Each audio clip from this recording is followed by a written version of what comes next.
Assalamualaikum warahmatullahi wabarakatuh. Selamat pagi semuanya Bapak Ibu yang semangat ya.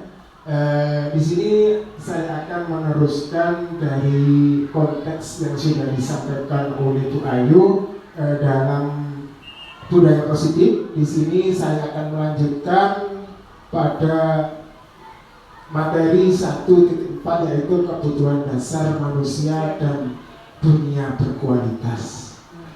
Di mana di sini Bapak Ibu mungkin penasaran dengan apa yang nanti ada di dalam kebutuhan dasar manusia dan dunia berkualitas. Karena itu sebelum saya lanjutkan, saya ada breaking sedikit untuk menyegarkan suasana agar Bapak Ibu merasa semangat. Ya. Buka mulut tertawa 3 kali. Buka mulut tertawa 2 kali. Buka mulut tertawa 1 kali. Buka mulut tertawa tanpa suara. Terima kasih Bapak Ibu. Langsung saja saya lanjutkan. Di sini ada kebutuhan dasar manusia dan dunia berkualitas. Lanjut Bu Soli. Di sini semua orang senantiasa berusaha untuk memenuhi kebutuhannya dengan berbagai cara. Bila mereka tidak bisa mendapatkan kebutuhan dengan cara positif, maka bisa melanggar peraturan atau melakukan hal yang tidak sesuai dengan nilai kebajikan. Bapak Ibu yang saya hormati, di sini manusia itu memang mempunyai kebutuhan-kebutuhan yang positif dan negatif. Di mana kebutuhan positif di sini kebutuhan yang bisa dicapai secara baik-baik, dan di sini ada kebutuhan negatif yaitu kebutuhan yang sekiranya mereka dalam saat kondisi yang sangat terjepit sehingga mereka melakukan hal-hal yang buruk sehingga mereka melanggar peraturan atau hukum yang berlaku di situ. Lanjut bisa di. Nah, di sini dari kejadian dari permasalahan di sini misal ada seorang murid yang tidak begitu berhasil secara akademik. Mungkin kebutuhannya akan penguasaan tidak terpenuhi di sekolah. Oleh karena itu, mungkin dia akan mencoba untuk memenuhi kebutuhannya akan penguasaan dengan mencoba mengatur orang lain dan lapangan bermain atau bahkan menyakiti mereka secara fisik. Sebagai guru, kita dapat melibatkannya dalam kegiatan yang memberi peluang murid tersebut membuat pencapaian yang berarti. Nah, di sini Bapak Ibu guru yang hebat. Jadi seorang murid itu ada kalanya ingin menjadi penguasa pada teman-temannya. Seperti yang kita ketahui di sini, hal-hal yang sering terjadi di lingkungan sekolah kita itu ada kalanya murid berkelompok-kelompok membentuk istilahnya geng ya. Jadi ada pengelompokan murid yang ditakuti teman-temannya. Ada murid yang memang sengaja menunjukkan identitasnya. Jadi dia mencoba untuk mengatur orang lain, misalnya di kelas. Nah, jadi teman-temannya seolah-olahnya dijadikan penganutnya. Kalau tidak mengikutinya akan mendapatkan sanksi atau mendapatkan hukuman dari kelompok tersebut. Dan ini yang nantinya kita bisa menguraikan apa yang terjadi di lingkungan kita. Dan di sini seperti bermain atau apapun, pada dasarnya mereka ingin menonjolkan dirinya. Jadi kita sebagai guru harus melibatkan dalam kegiatan yang memberi peluang murid tersebut membuat pencapaian yang berarti. Kenapa? Di sini mungkin dia mempunyai kelebihan yang daripada yang lain, kita sebagai guru harus bisa mengeksplor dari anak tersebut supaya menjadi bagian yang bisa memimpin secara positif, atau di situ mungkin kalau dia sering melakukan kegiatan-kegiatan yang negatif di kelas, kita jadikan ketua kelas, atau kita jadikan tim keamanan kelas, atau bagian-bagian yang menjadikan tanggung jawabnya menjadi lebih positif daripada dirinya terjerumus ke area negatif untuk mempengaruhi teman-temannya dalam kegiatan-kegiatan yang buruk. Lanjut, Bu Sobi. Nah, di sini kebutuhan dasar manusia menurut William Glasser, pertama adalah bertahan hidup. Jadi kebutuhan dasar manusia pertama adalah bertahan hidup, bertahan untuk mencari nafkah, bertahan untuk memperoleh kehidupan yang layak, mungkin mendapatkan rumah yang bagus, ingin punya mobil dan lain sebagainya. Karena kebutuhan ini adalah kebutuhan yang survival, ya. Jadi kebutuhan yang bersifat fisiologi. Untuk bertahan hidup, misalnya di situ butuh sehat, rumah yang seperti saya jelaskan depan tadi, dan makanan. Kebutuhan biologis sebagai bagian dari proses reproduksi, termasuk kebutuhan untuk tetap bertahan hidup. Jadi ini Bapak Ibu yang saya hormati, jadi kebutuhan survival ini kebutuhan inti dari semua kebutuhan manusia. Karena apa? Dari semua nanti yang saya jelaskan ke depan, di sini kebutuhan bertahan hidup adalah kebutuhan yang paling inti atau yang paling pokok. Di mana di sini termasuk kebutuhan biologis, ini termasuk adalah kebutuhan untuk bertahan hidup dan berkembang biak istilahnya. Lanjut, Bu Sobi. Yang kedua adalah kebutuhan kasih sayang dan rasa diterima. Kebutuhan untuk diterima di sini, jadi kebutuhan untuk disayangi dan diterima meliputi kebutuhan akan hubungan dan koneksi sosial, kebutuhan untuk memberi dan menerima kasih sayang, dan kebutuhan untuk merasa menjadi bagian dari suatu kelompok. Kebutuhan ini juga meliputi keinginan untuk tetap terhubung dengan orang lain, seperti teman, keluarga, pasangan hidup, teman kerja, binatang peliharaan, dan kelompok di mana kita tergabung. Jadi di sini Bapak Ibu, jadi kebutuhan untuk diterima atau kasih sayang dan rasa diterima ini sudah kita praktekkan, ya. Bagaimana kita berkeluarga. Nah, sebelum kita berkeluarga kan kita juga membutuhkan kasih sayang dari orang yang kita cintai, atau istilahnya kalau remaja-remaja itu mencari pasangan. Nah, di sini kalau konteksnya anak-anak, jadi ini mencari perhatian guru, di mana di kelas mereka bagaimana ingin disayang guru, bagaimana ingin diterima oleh suatu kelompok. Di situ banyak contohnya. Jadi misalnya anak yang memang sukanya dibully, nah, di situ bagaimana dirinya ingin bergabung dengan kelompok lain supaya mereka menyukai dan dijadikan teman. Akhirnya dia terpaksa membawa makanan, terus membelikan dan lain-lain sebagainya, supaya dirinya itu diterima di kelompok tersebut. Nah, dan di sini seperti yang kita laksanakan setiap hari, kita juga di kantor atau sebagai guru, kalau kita ingin merasa diterima dan mempunyai kasih sayang sama teman, ya juga banyak praktek yang sudah dilakukan Bapak Ibu guru.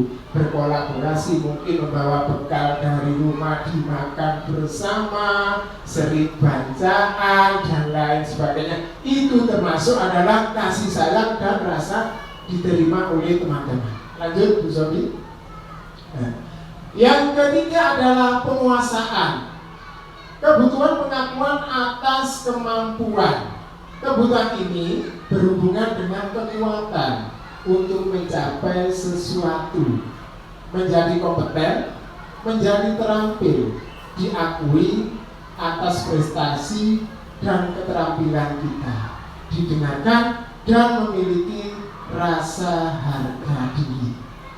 Anak-anak yang memiliki kebutuhan dasar akan penguasaan yang tinggi biasanya selalu ingin menjadi pemimpin.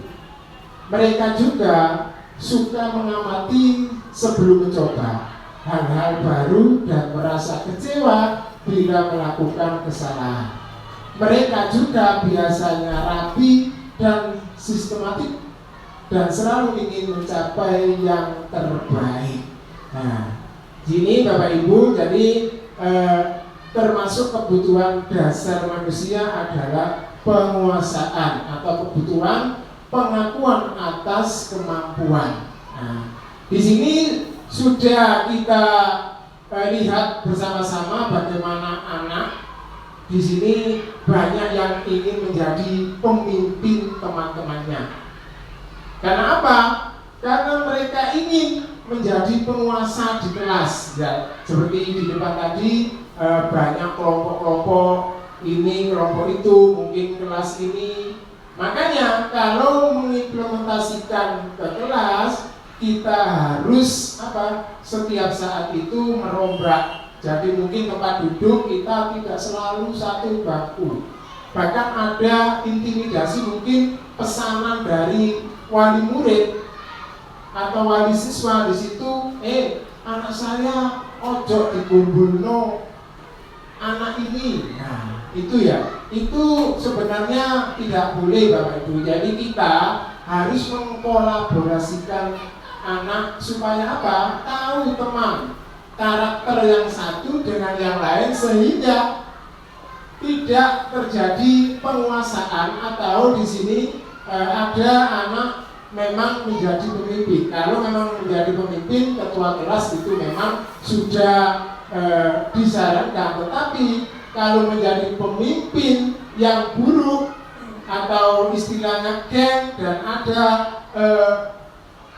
pengaruh-pengaruh yang negatif sehingga anak yang merasa tidak ditemani itu merasa terkucilkan.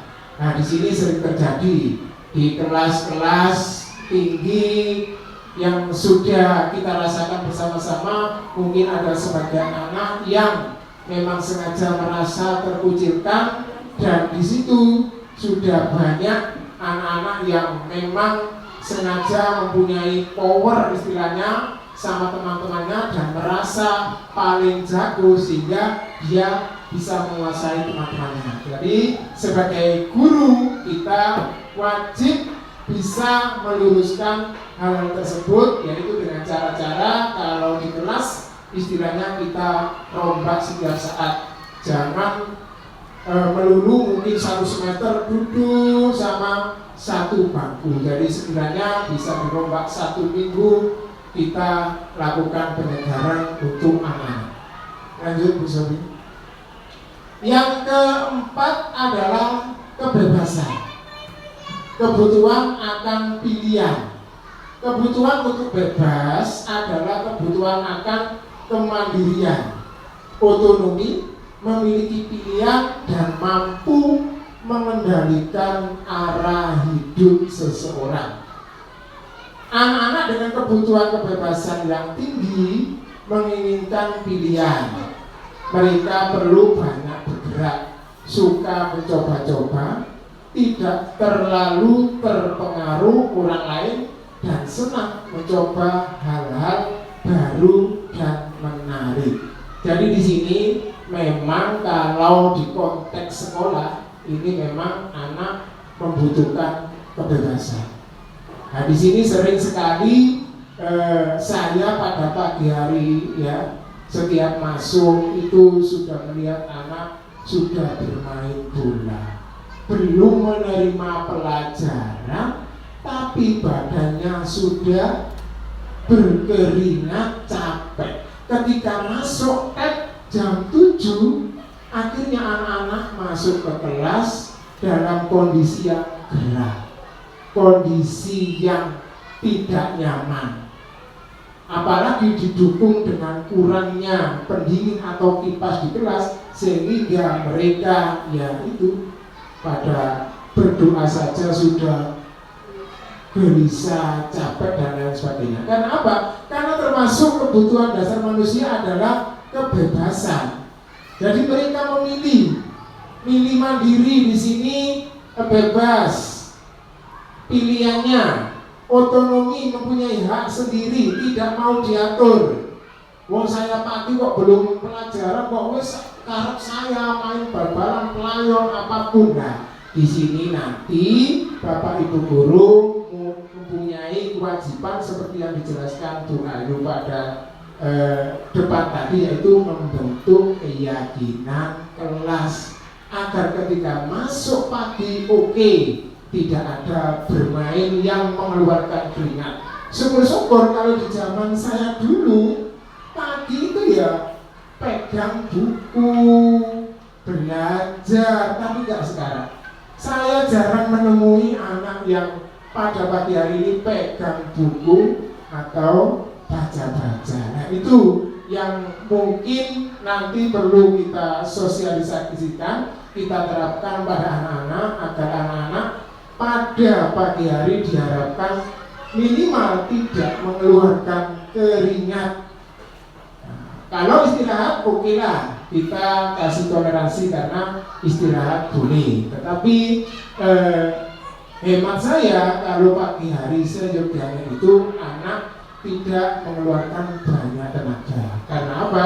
Dibutuhkan pembelajaran yang kondusif, anak yang siap menerima pembelajaran sehingga pembelajaran menjadi lebih lancar dan sesuai harapan kita, anak-anak bisa menyerap pembelajaran dengan baik. Lanjut, Bu Soli. Di sini yang terakhir adalah kesenangan. Ya, termasuk terakhir atau keempat ya.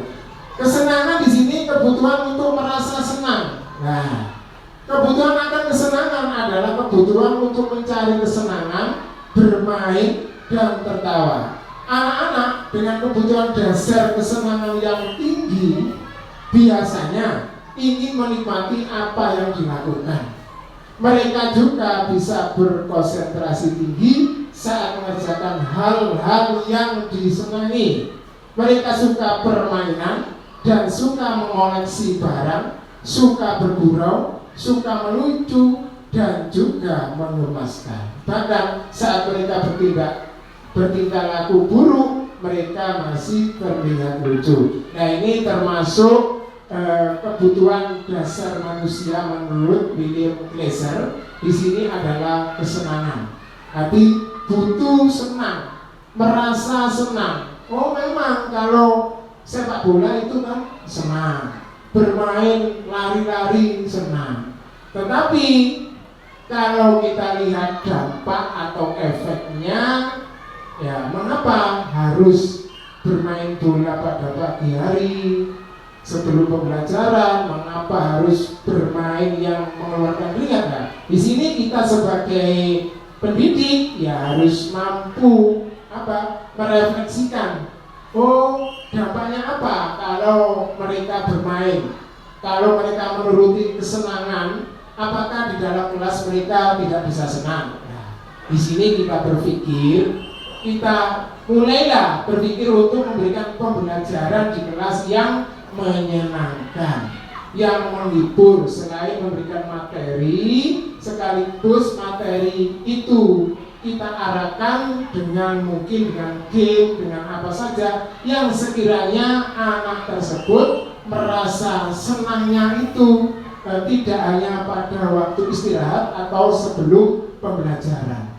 Nah, sehingga kalau anak itu setiap hari kalau belajarnya ada mungkin banyak kesenangan di kelas, mungkin mereka pelampiasannya mungkin di luar kelas merasa berkurang.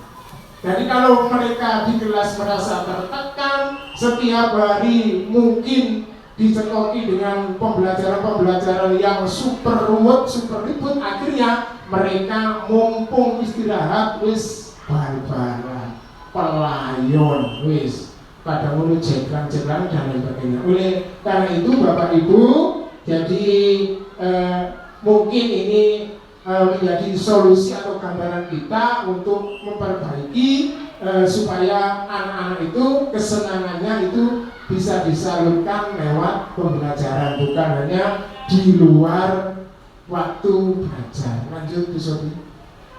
Nah, di situ adalah 5 kebutuhan dasar manusia yang sudah saya paparkan, Bapak Ibu. Di sini menurut Bapak Ibu, dari kelima apa yang sudah saya paparkan di situ, yang paling menjadi bayangan Ibu itu di posisi yang mana?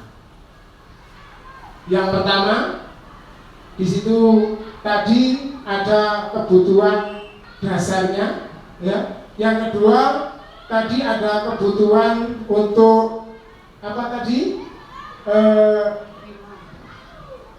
Diterima, ya. Ada kebutuhan untuk kebebasan, ada kebutuhan untuk kesenangan, dan Bapak Ibu di sini pilih yang mana kira-kira?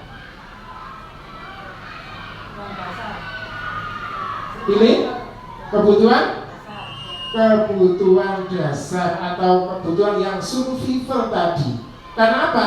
Kalau kebutuhan yang survival tadi kita butuh kita penuhi, misalnya kebutuhan pangan kita sudah terpenuhi, kebutuhan akomodasi, punya mobil dan punya segala tercukupi, akhirnya yang lain-lain ikut bisa tersalurkan. Oh, saya ingin senang-senang, berarti punya uang banyak. Nah, kita belanja.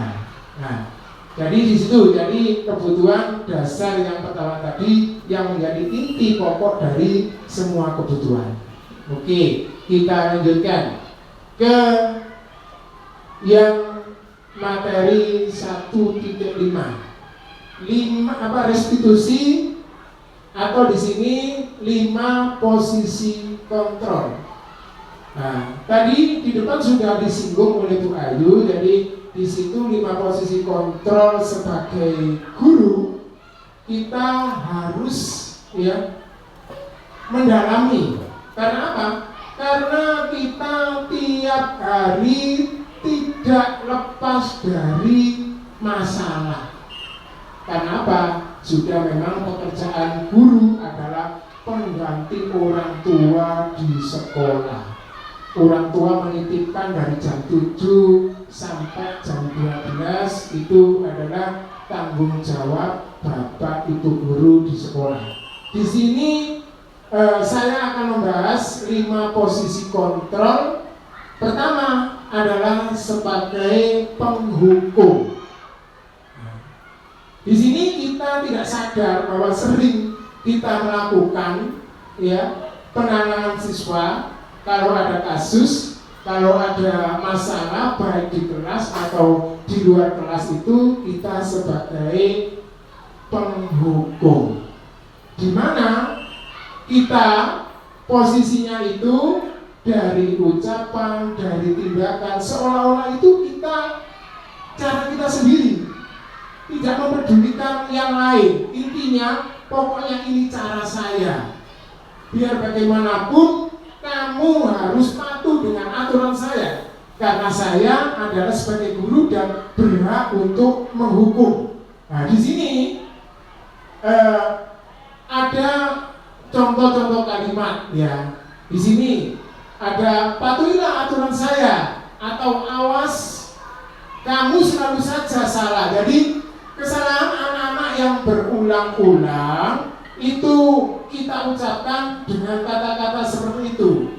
Jadi pasti selalu terakhir selesai. Mungkin anak-anak dalam mengerjakan tugas sering terlambat, sering telat. Kita melontarkan ucapan seperti itu. Jadi guru seperti ini senantiasa percaya hanya ada satu cara agar pembelajaran bisa berhasil, yaitu dengan cara dia. Nah, Jadi Bapak Ibu seyogyanya mungkin nanti kalau ada permasalahan kita jangan bertindak sebagai penghukum yang tidak memberikan solusi kepada anak dan bisa menjadikan anak itu mengerjakan berulang-ulang atau tidak memperdulikan. Karena apa? Mereka tidak mendapatkan solusi untuk apa? Menangani masalahnya sendiri. Yang kedua adalah pembuat merasa bersalah. Nah, ini seringkali ya kita tidak sengaja mengucapkan kalimat-kalimat yang merasa anak tersebut merasa bersalah, merasa apa? Tidak dicintai atau dibenci keluarga, dibenci yang lain. Nah, di sini Bapak Ibu ya, di sini kita sebagai pendidik kalau ada permasalahan dengan anak itu jangan menjadi pembuat merasa bersalah. Di mana posisi ini murid akan memiliki penilaian diri yang buruk tentang diri mereka. Murid merasa tidak berharga dan telah mengecewakan orang-orang yang disayanginya. Jadi awakmu ngene terus tak kandakno wong tuamu tak celuk nang sekolahan. Nah, ini yang biasanya sering kita laksanakan. Jadi dirinya merasa takut. Nah, kalau sudah tadi dijelaskan Bu Ayu, kalau psikisnya ya dia tidak kuat, maka mereka akan terbebani dan akan menyendiri, murung istilahnya. Jadi di sini kita sebagai guru, kita jangan sampai menjadi pembuat merasa bersalah. Jadi ibu sangat kecewa sekali denganmu, seperti contoh itu. Ya, berapa kali bapak harus memberitahu kamu ya, dan lain sebagainya. Yang ketiga adalah pemantau. Di sini pemantau di sini enak, hanya dia memvonis anak itu menunjukkan apa yang sudah menjadi catatan, apa yang menjadi kesepakatan daripada kelas atau disiplin sekolah.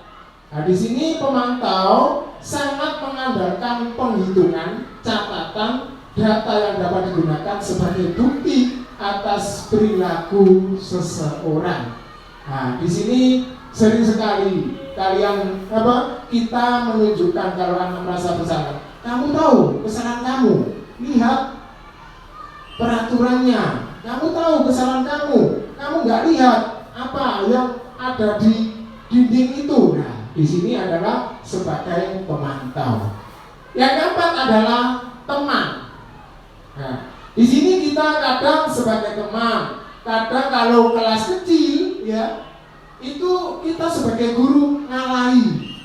Jadi anak-anak sudah disapu, belum? Loh, kan disapu ya. Ibu gurunya yang bertindak menyapu. Ayo bantu demi bapak ya. Ayo ingat, tidak bantuan bapak selama ini kan. Di sini seorang guru ya, seorang pendidik ya, tidak bisa memposisikan atau di sini menjadi guru yang tidak punya pendirian. Nah, jadi kita jangan sampai menjadi guru yang tidak punya pendirian, yang gampang terpengaruh dengan anak itu tidak diberikan solusi, tetapi gurunya selalu memberi contoh terus, tapi anaknya tidak bisa berubah. Nah, ini kita jangan menjadi teman. Nah, yang terakhir, manajer. Nah, seorang manajer di sini menjadi solusi. Jadi setiap permasalahan pada anak tersebut tidak dihukum ya, tidak dikatai sebagai pembuat merasa bersalah, kita tidak bertindak sebagai pemantau atau teman. Nah, kita sebagai manajer memanggil anak tersebut, kita tanyakan, nah, kenapa kamu melakukan ini? Apa yang kamu inginkan? Nah, apa tidak ada cara lain kalau selain tindakan ini, dan bisa memberikan solusi.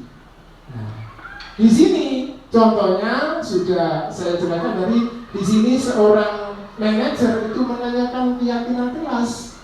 Apabila dalam suatu kelas sudah punya keyakinan kelas, anak itu akan menjawab, oh iya Pak, saya melakukan ini, saya bersalah. Konsekuensinya apa menurut kamu? Jadi direfleksikan kepada anak tersebut, anak itu bisa menjawab, oh saya harus begini.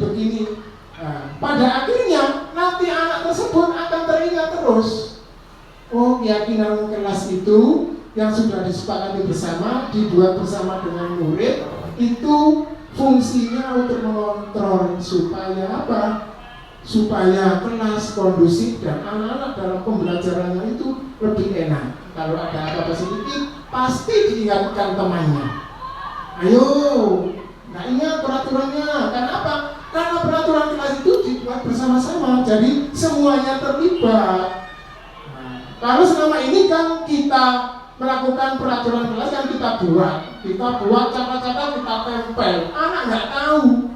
Kadang-kadang anak-anak tidak dikasih sosialisasi. Nah, anak-anak hanya membaca saja. Tetapi kalau kita melibatkan pembuatan di sini keyakinan kelas, insya Allah anak-anak akan ikut terlibat dan melaksanakan dengan baik.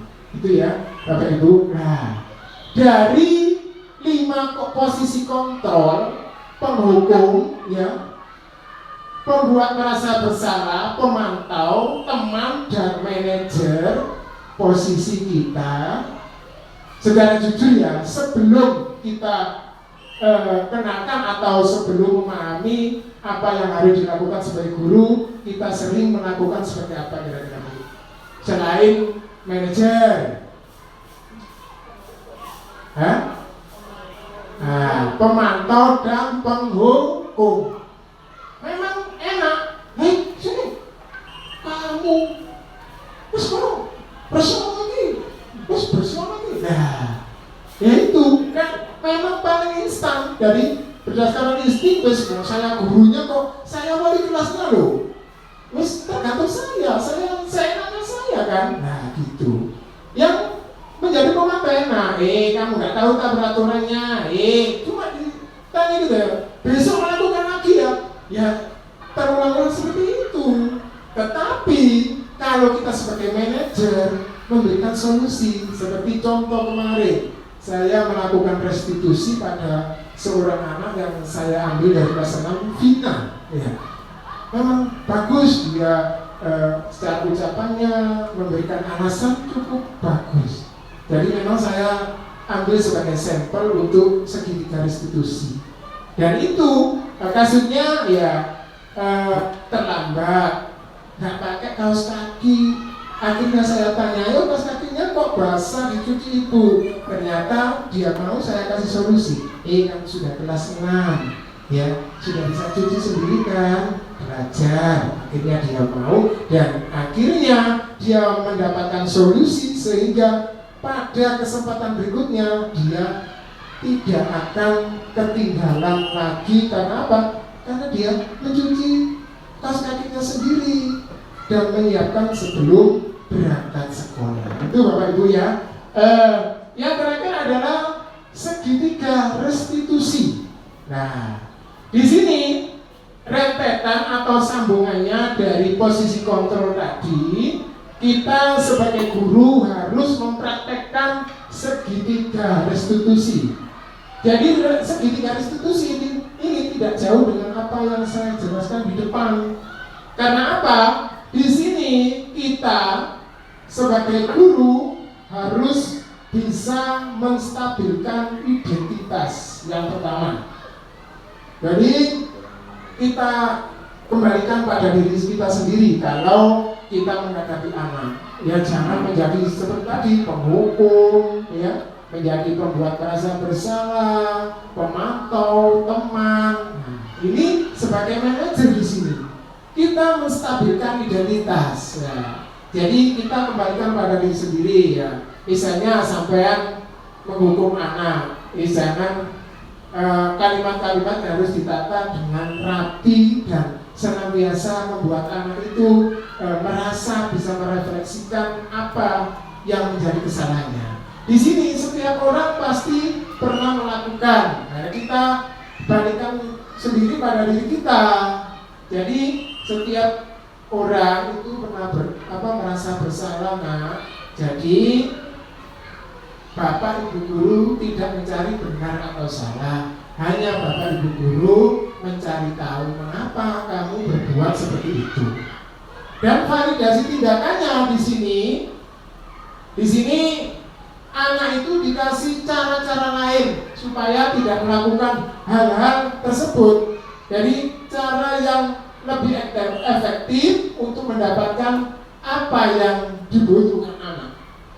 Jadi kita tidak lagi menjadi penghukum, tidak lagi menjadi pembuat merasa bersalah atau pemantau dan teman.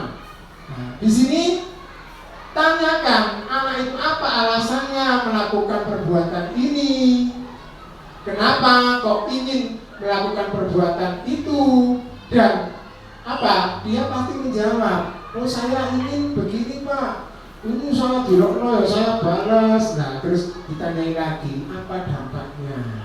Anak itu kan bisa merefleksikan kesalahannya. Dan yang ketiga, menanyakan keyakinan. Jadi kita kembalikan ke peraturan atau keyakinan kelas. Apabila anak itu sudah memahami dan sudah terlibat dalam peraturan kelas, otomatis anak itu segera mengingat dan segera memberi jawaban. Oh iya Pak, saya bersalah, saya melakukan ini, berarti saya melanggar keyakinan kelas. Sehingga anak tersebut akan mengingat dan akan merubah perilakunya untuk menjadi yang lebih baik. Nah itu Bapak Ibu, jadi mulailah kita belajar menjadi manajer. Jadi memberikan solusi, bukan sekedar memvonis tanpa memberikan efek positif.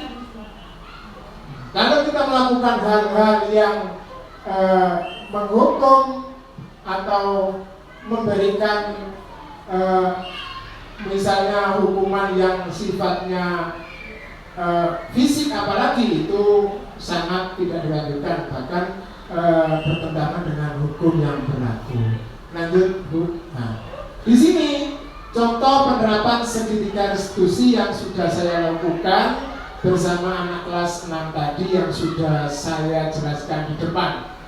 Nah, jadi di sini Vina kelas 6A terlambat masuk sekolah karena mengalami masalah saat akan berangkat sekolah, mencari perlengkapan sekolah yang tidak sesuai dengan hari pada saat itu. Pada akhirnya memakai atribut lain yang seharusnya tidak boleh dipakai karena melanggar kesepakatan kelas, yaitu disiplin positif yang disepakati bersama. Belajar dari kasus tersebut, akhirnya Vina bersedia menerima solusi yang terbaik untuk tidak mengulangi hal yang serupa. Nah, itu Bapak Ibu. Jadi saya harapkan materi yang saya sampaikan dengan Bu Ayu dari awal disiplin positif sampai akhir segitiga restitusi restitusi ya Allah sampai capek ini ya. Sehingga memberikan dampak yang baik pada peserta didik, di mana mereka tidak hanya menerima hukuman saja, tetapi mendapatkan solusi untuk menangani masalahnya sendiri dan menjadikan anak lebih baik. Nah, Bapak Ibu yang saya hormati, di sini saya sebagai pemateri yang kedua menyampaikan sambungan dari Bu Ayu. Mudah-mudahan apa yang saya sampaikan dan Bu Ayu sampaikan tadi benar-benar menjadi ilmu tambahan bagi kita semua, sehingga apa yang kita laksanakan untuk memberikan hukuman atau restitusi pada anak, kita bisa memberikan solusi yang terbaik. Demikian Bapak Ibu yang saya sampaikan, kurang lebihnya mohon maaf. Saya akhiri, ihdinas siratal mustaqim. Wassalamualaikum warahmatullahi wabarakatuh.